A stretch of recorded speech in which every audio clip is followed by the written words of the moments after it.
সুপ্রিয় দর্শক, আমরা এখন আপনাদেরকে একটা বিষয় অবগত করাবো। যে বিষয়টা হলো, আমাদের এই ব্রিকফিল্ডটা আপনারা দেখতেছেন। এই ব্রিকফিল্ডের মাধ্যমে নিঃস্ব হয়েছেন কয়েকশো পরিবার, নিঃস্ব হয়েছেন কয়েকশো মানুষ, নিঃস্ব হয়েছেন কয়েকশো কর্মী। কারণ এই ব্রিকফিল্ডের মালিক বিভিন্ন লোকের কাছ থেকে শেয়ার হোল্ডার বিক্রি করে এই লোকটি শত কোটি টাকা আত্মসাৎ করে তার স্ত্রী সন্তানদের নামে দিয়ে সে এখন মানুষের টাকা না দিয়ে এই ব্রিকফিল্ডটি বন্ধ করে এই ইউনিয়নের পার্শ্ববর্তীতে অন্য গ্রামে সে আরেকটি ব্রিকফিল্ড চালু করেছে।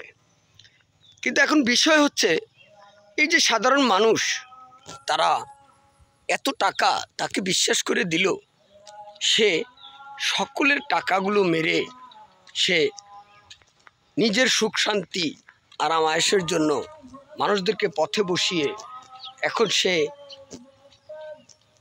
খুব আরামে আছে। এখন আপনারাই বলুন, আমরা আন্তর্জাতিক মানবাধিকার আইনি সহায়তা প্রদানকারী সংস্থার সিআইটি সেরালার পক্ষ থেকে যখন এখানে অনুসন্ধানে আসার পরে আমরা জানতে পারলাম যে এই ব্রিকফিল্ডটি যিনি দিয়েছিলেন তার নাম মোখলেসুর রহমান। সে এই গ্রামেরই সন্তান, অথচ এই গ্রামের মানুষকেই সে নিঃস্ব করে সে এখন পাড়িয়ে জমিয়েছে অন্য জায়গায়। সে যে পাড়ি জমিয়েছে, সে কি একবার চিন্তা করেছে যে কখনো না কোনো সময় তার পিছনে আইনিভাবে কোনো না কোনো মানুষ দাঁড়িয়ে যাবে?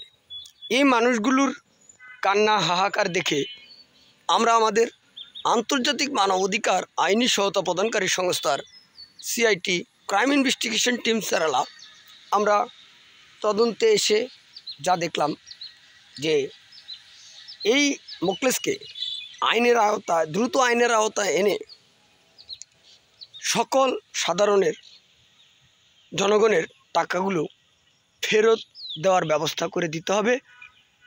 সেজন্য আমরা আন্তর্জাতিক মানবাধিকার আইনি সহায়তা প্রদানকারী সংস্থা আমরা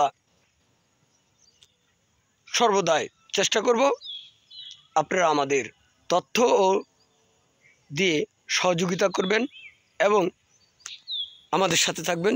সেজন্য আপনাদেরকে ধন্যবাদ।